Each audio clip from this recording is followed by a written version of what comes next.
I'm going to walk you through step by step how to clean a Wagner sprayer. I get lots of questions about this, so I thought I'd make a video. This is my Wagner Flexio 5000.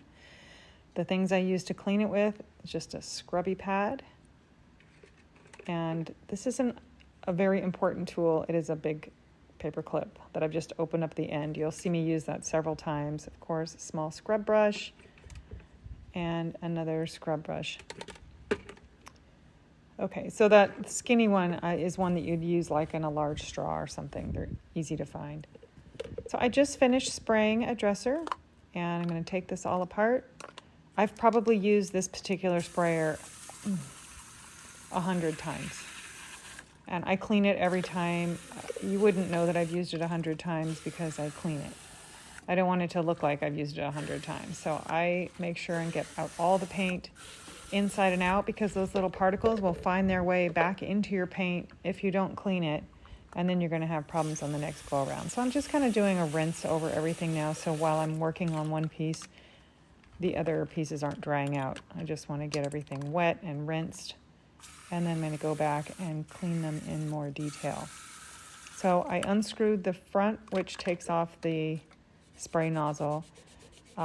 First of all, I'm grabbing my little scrubby pad, and I'm just removing any paint and overspray off the outside of the canister.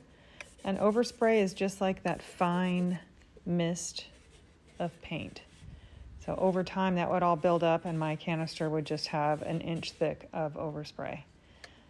And I'm making sure to get all of the threads cleaned. So I'm using my brush for that.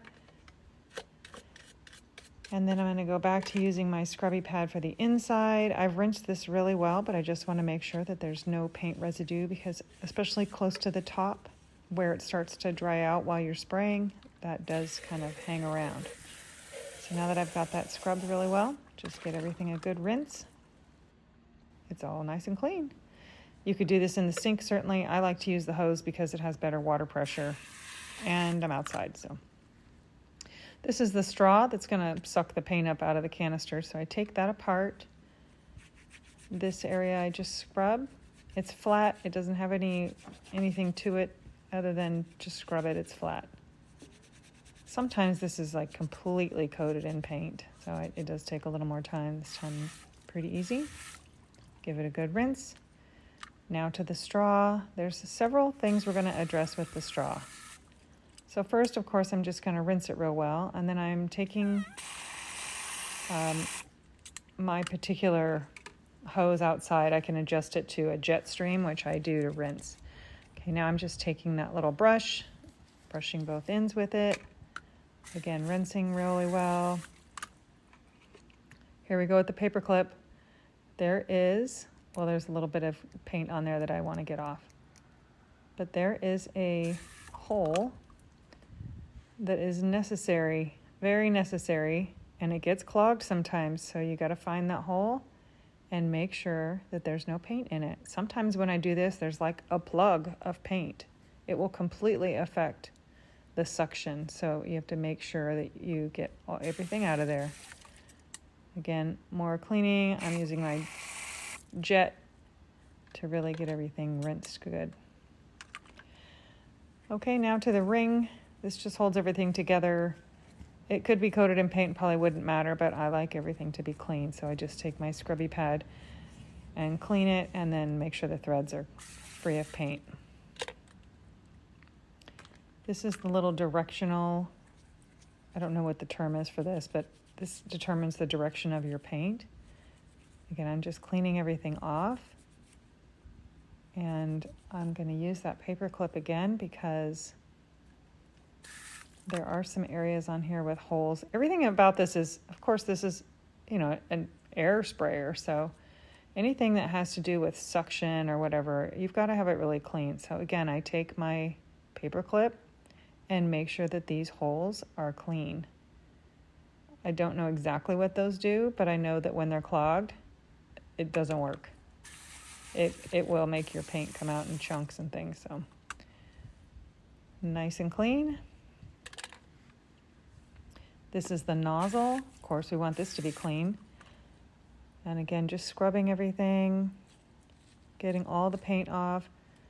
Even sometimes when I'm in the middle of different coats, I will take some of these parts off and clean them because they do dry, and if there's any paint stuck inside there, it will affect the next coat. So I'm just kind of jamming that down inside, spin it around and get most of that out that I can. And again, taking this ever useful paper clip to get down inside there, because sometimes there's stuff that's stuck right there and I haven't found anything else that works other than this giant paper clip. So I make sure and keep all of the little paint chips or anything out of there. I don't want them in my paint because that will clog. Give it another good rinse. That's all clean. Okay, now again, I'm just wanting to get all the overspray off. My goal every time is to make this look like I haven't really used it much.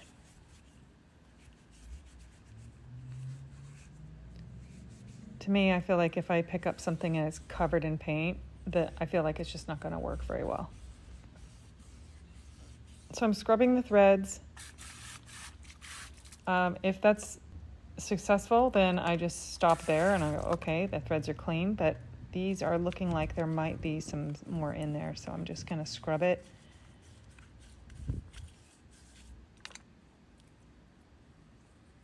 And sometimes I really have to go around, especially with primer.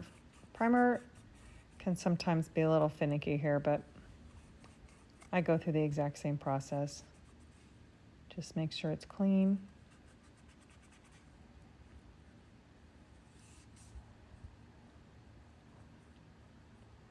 This really, from start to finish, when I clean this myself, it takes about 5 minutes.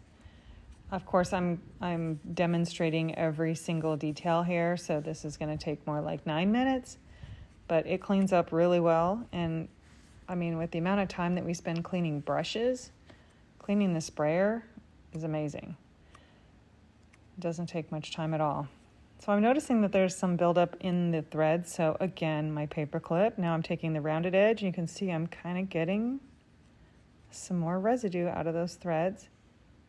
I feel like if I leave that there, sometime when I screw this on, it's going to loosen a little chunk of it and it's going to end up in my paint. So I want all that stuff off of there. Who knew that this paper clip was going to be the lifesaver for cleaning my sprayer? I mean, I use it every single time. All right, so threads are clean. Again, taking my little tiny brush, getting the inside here. And then I want to make sure that tip is really clean.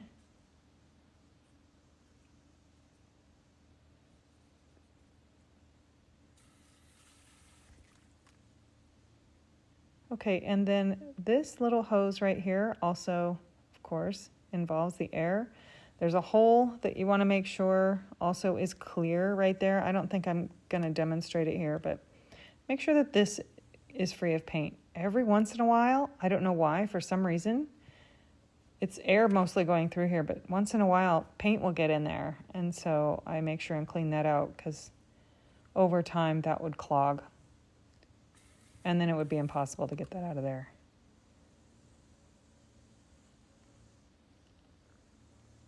So I've got a couple little pieces of stubborn paint inside there.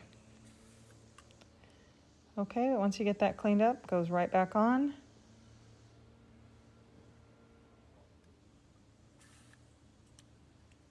And just gonna make sure that it's rinsed well. This is why I use the hose. There's just like a jet stream going through there. Nice and clean. Okay, I gave this some time to dry. I'm gonna put it back together. Of course, that goes back on the straw. And then I put it back into the nozzle and pay attention to the direction that it's going. That needs to be even with that because that's how it goes into your canister. This goes on, there's a notch there and it lines up with the notch there. Press it in. This directional one goes on there depending on what direction you want. And then screw that on. And now you've got this all reassembled and you just screw it right back onto the canister. You're ready to go. I hope this was helpful. Please make sure to like and follow for more.